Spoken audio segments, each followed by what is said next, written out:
Good evening, Luca. Good evening, Alistair. It's good to be with you. Great to have you back again, Luca. And we were delighted to hear that just a couple of days ago, you started a new job with a well-established media outfit called the Lotus Eaters. And Yes. would you just tell us maybe a couple of minutes just about that? What's happening with you on that?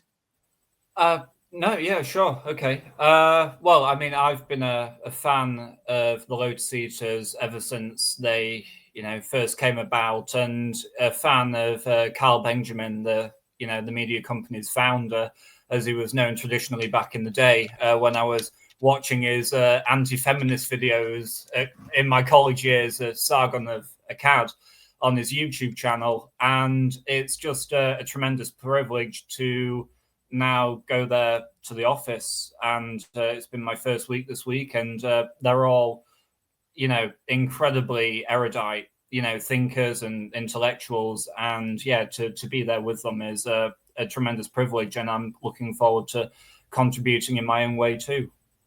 It sounds like a dream job for you, Luca. Is it a job? Yeah. Yes. Good. Yeah, no, Good. it is a dream. Good. Can you just explain, for the benefit of those who might be a bit confused, where did that name come from, Lotus Eaters? Yes, I can. So the Lotus Eaters is a reference from Homer's Odyssey.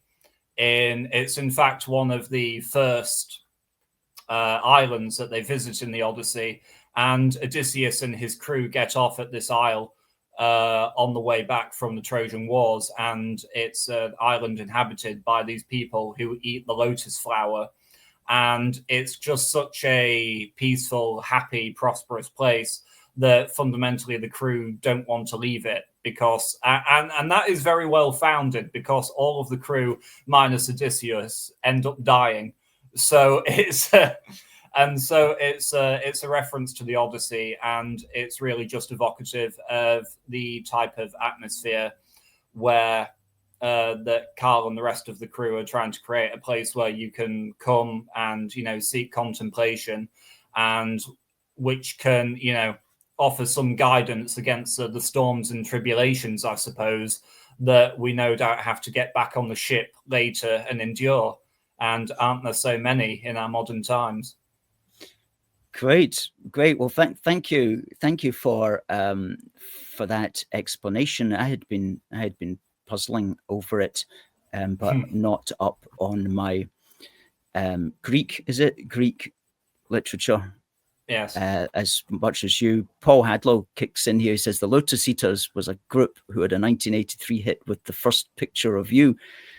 I shall listen to that after the show. I've never heard of it. Well, maybe Carl himself hasn't heard of it either. You could point it out to him. Potentially. Yeah. Well, when I invited you on a couple of weeks ago, or a few days ago, I mentioned to you that we'd like to chat about your thoughts on Keir Starmer's sudden shift to the right, as it were. And let me just mention to the people that are on TikTok, we've got a guest here on our computer, which you won't be able to see on TikTok, but if you want to see it, go out to youtube.com/UK A Force for Good. So yeah, it surprised me. Obviously, there's a lot that we would prefer he could do in addition, but really he seemed to do a lot. And I've got to be careful that I don't get carried away, of course, because we know he's representing the established parties who have a history of speaking and doing nothing. Do you have any immediate thoughts on how to react to this? Well, don't trust him, of course. I do actually think that he will reduce the numbers somewhat, but only if for the reason that he can then say that he has actually done it, which is something that Tories could never manage to do. But it's fundamentally a question of, even if the numbers go down from 700,000 a year to 500,000 a year or 400,000 a year, it's still not good enough. And fundamentally, I feel like it is merely a political calculation of survival. Bear in mind that we might, by the end of this decade, we might see the destruction of the oldest political party in the world, it being the Conservative Party. And a large part of that will be down to the betrayal that people feel predominantly over the question of immigration. And fundamentally, Keir Starmer is of the camp that is, of course, the globalist, the technocrat, and the managerial class. He loves Davos more than he loves Parliament, and he certainly loves the EU more than he loves any institution that this island has to offer. And fundamentally, the populist wave was sweeping quite powerfully across many countries in Europe, and obviously Trump had just won in America, and also Canada as well seemed poised to fall into, well, I say conservative hands, as conservative as a Canadian can get about things. But fundamentally, of course, that victory was snatched from them by Mark Carney, who just won the Canadian election, and he did so by defanging Poilievre's party by having genuinely just stronger messaging in terms of what the founding of the country is. That it was founded on British and French peoples and the natives as well, and all of these sorts of things. And he also said that he'd get immigration under control. And so I feel like Starmer is very much merely emulating his model on this, obviously in an attempt to outflank the party that truly feels like it's threatening right now, which is reform. Yes, absolutely. And that could be dangerous to reform. I agree with what you said there about the Conservative Party. I don't think there's any way back up for it now. I just don't see it at all because, well, for the reasons that we've spoken about many times before, but I just feel that it's kind of out the conversation now. I think it's between Labour and Reform, and will Labour deliver on anything?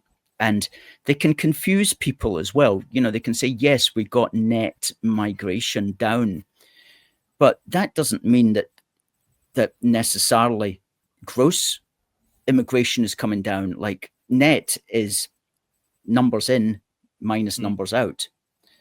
And so if 1 year you had literally nobody left, then you would have net migration of 1 million, say if there's 1 million came in. However, if that same year 1 million left, you could say, brilliant, if there's been no immigration, it's down net to net zero. There's literally no immigration. No, there's just been 1 million people have come in, but 1 million have left. So net takes no account of the size of that churn. And that churn is what causes all the social issues, the economic issues, and so on. It's like, so people can be easily misled by that net figure. And I think that's part of it as well. But yes, if he was to seemingly to bring it down from, he wouldn't have to bring it down. He wouldn't have to do very much to bring it down from what it is at the moment, which is about 800,000 net. He could a little more people leaving 1 year would mean it would come down to 700,000 or something like that, or less people leaving actually would bring it down. So it's absolutely serious for Reform, because they've got to make sure their messaging is significantly different. And at the moment, as I said last week, that white paper actually positions Labour as probably more immigration restrictionist than Reform is at the moment. Because Reform's policy on immigration, as far as I'm aware, is really just whatever comes out of Nigel Farage's mouth after he's been down the pub for a couple of pints. It's not, and I mean that in a good way. It's not like written down as this is what we believe and what we're going to do. So they will have to up their game up their game significantly if they're to get if they're to beat this challenge. And he's got a second paper coming out in the summer on asylum as well, so that's going to have some major talking points in it that Reform are going to have to deal with as well. But yeah. So do you see Reform like as becoming a major player in the going forward, like into 2029? Are you somebody that would think, oh yeah, they could actually win it? I think they actually could win it, although on a personal level, last year I wrote an article for the European Conservative entitled Farage or Failure. And I basically said that, look, there is no other man currently of the same caliber that can cut through and fundamentally win the next election. And really what I cared about more than anything was just making sure that the Conservative Party stayed dead. And, you know, after being kneecapped in the last election, that it couldn't get up again, you know, maybe one through the other for good measure. But since that time, I've become thoroughly disenchanted with Reform and with Nigel. I felt like the way that what they did to Rupert Lowe was utterly, utterly disgraceful. And I feel like Rupert seems to be in every way a superior version of Nigel. I think he's more trustworthy. I think his political instincts in terms of gauging the public opinion and where the mood of the country at is far more on point compared to Nigel, who constantly pedals to the left on issues or constantly races for the centre ground, as if we've not already got three parties in Britain that are already trying to pursue that position, and the Greens, who are over having their own silly little conversation on the absolutely far left. And ultimately, I don't think that Reform can be trusted to deliver.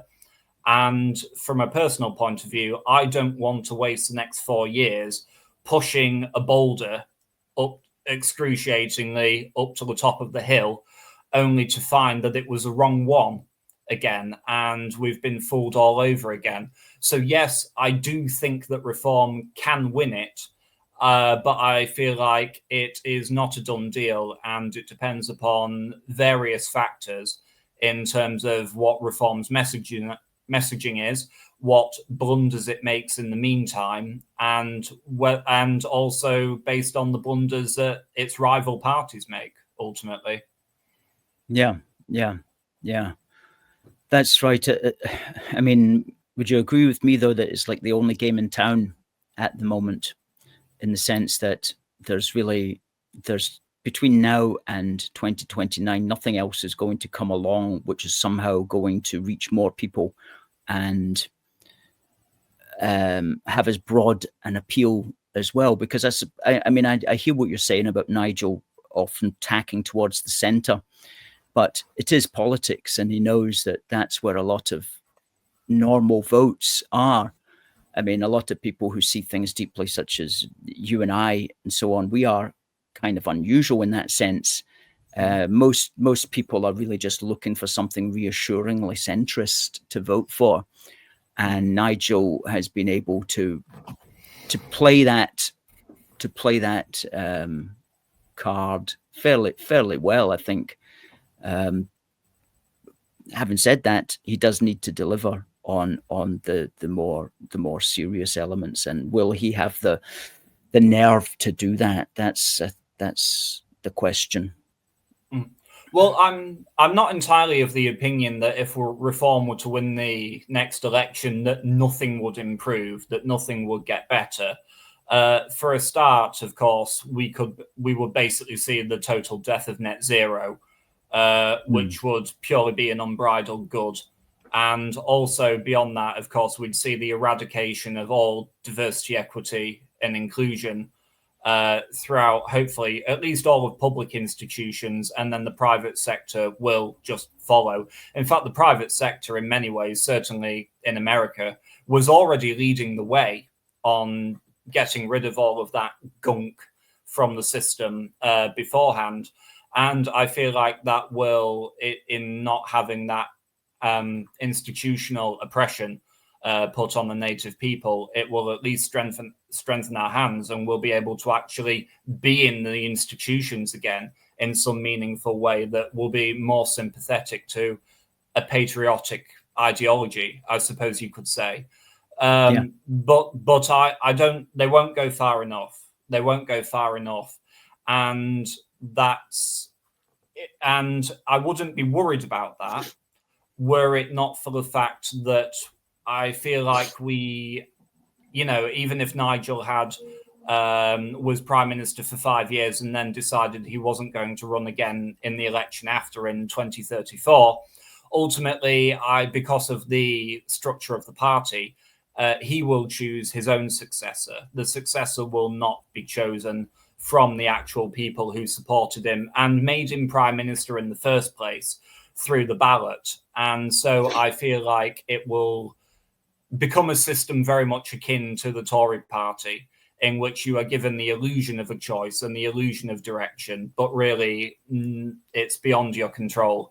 And I just feel like, given the stakes and the existential threat that the country faces right now, it's not good enough. Interesting point. On something you said earlier there, I would say that if they do come into power in 2029, they have to come in knowing exactly what they're going to do, because they can't come in, like, in a sense, you got to learn a bit from Trump. He came in 2016. Nobody expected he was going to win. And he kind of arrived and he did not have a team. So it's like, okay, we've got to spend the first year trying to find people who know stuff about what's going on here. People who know stuff about energy, people who know stuff about defense. Oh, what we're going to do about this anyway? So it was a bit chaotic. Whereas the way Reform need to be behaving at the moment is they need to say, right, we're going to have all these policies that we're going to bring in. To do that, we're going to need the people right now. We're going to need to find them. We're going to need the papers written out about how we do this, what it is we're trying to achieve, and as a consequence, what we're going to need to do, so that on day one, they come in and they just start with the chopping block and the building bricks, and just reshape the whole thing from the beginning, and not go in with any kind of nervousness or anything like that, but know exactly what it is that they need to do. Because I don't know if you've read this book, it's just lying here on the desk.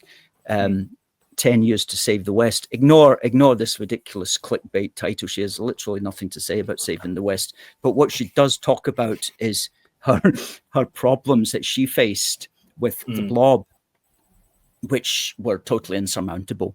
And she had she did not have the media on her side, and she had no supporters in the party. The party were wanting the other guy. And so she just couldn't fight that. And that's what will happen to Reform if they're not aware. So I'd urge all Reform people to read this book, to find out, put your prejudices about Liz Truss aside and just listen to what she was facing, because it is an inside story about the power of the British deep state, for want of a better expression. So that will need to be just a clean sweep of all of that, and Reform need to have all of that ready to go. But I also understand that they might necessarily want to keep their cards close to their chest and so on, because as soon as you come out with a policy and you go on Question Time and you get some planted person making a fool of you, and then your policy's all ruined, so but they have to just play it tactically. But this is sorry, just to say, this goes back to Starmer outmaneuvering them, because Starmer is quite a meek character. If you were to actually, put him against Nigel, you would think that Nigel was the bold one, and you would think that Starmer was a timid sort. And yet, even on the most basic issue that the vast majority of the country agree with, and indeed 99% of Reform voters agree with. I don't know what that 1% are doing with the party, but 99%, obviously want the mass deportation of all the illegals. And it's taken basically a year to get Nigel up to that bar where he's willing to say it. And he always seems to lead from the rear. And if he's not taking the fight to Keir Starmer on these issues, then he will not inspire the confidence of the general public either in feeling that he is going to fight their corner throughout his time as Prime Minister, potentially. Mm-hmm. Mm-hmm. Mm-hmm. Yeah. I think that he's playing a careful game as well, in the sense that the media can destroy somebody if they really, really want to go at it. And so he's got to, he knows that the media in Britain are out for his neck, they'll seize on anything that he says. And so I can understand from his perspective, I'm not approving of it, but I can understand from his perspective, him kind of soft pedaling a lot of that at this stage. And maybe when he gets into power, we'll see the real Nigel, and he'll be first on down at the docks, directing people back onto the dinghies. I don't know. Time will tell. But he's changed British politics, and he's changing the conversation right now. And as far as I see it, Reform's job is just to keep moving the conversation that way as far as they possibly can. And I mentioned earlier that you mentioned about the DEI thing. Well, part of DEI, and which is one of our long-running campaigns, is the extent to which we, the British taxpayers, give money to these charities, inverted commas, these NGOs, all of which are heavily politically involved in campaigning, often against government policy. The Rishi Sunak government was giving hundreds of thousands of pounds, in fact, it went into millions, to charities who were campaigning against the Rwanda deal. That's money that our taxpayers' money, at least we have to pay the interest on it, to charities that were campaigning actively against his government's policy. And he was okay with that. Nobody in his whole entourage thought maybe we shouldn't be doing that.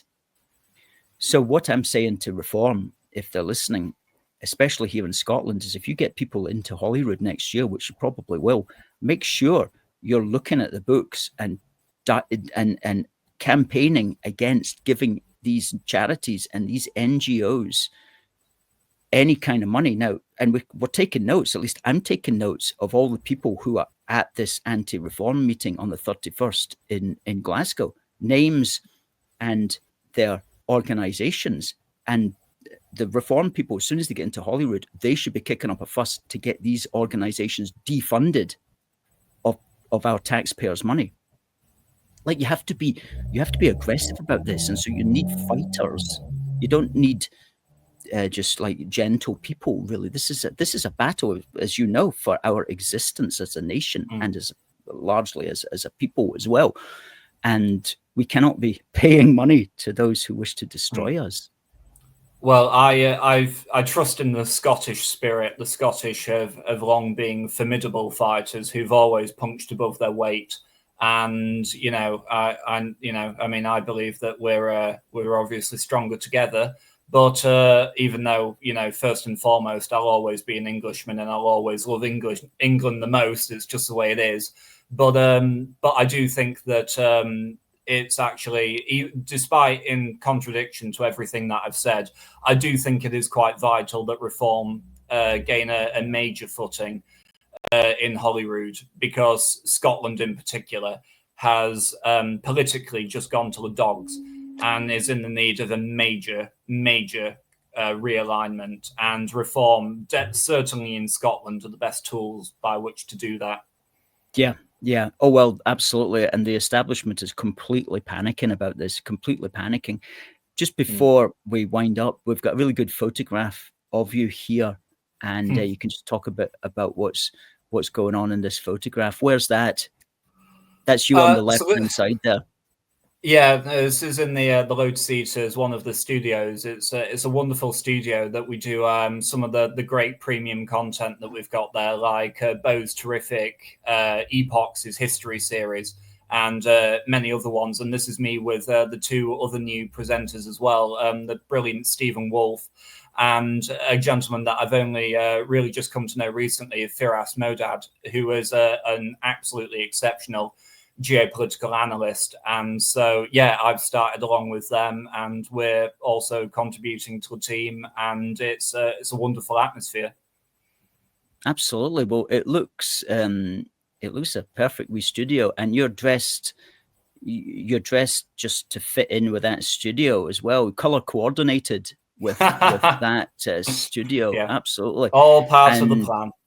Absolutely. And that looks like I don't know who created that flag in the background, but that might have been our man, our friend, who does those wooden flags as well from his organization. I think that might be one of his Dramatic Scotland's flags.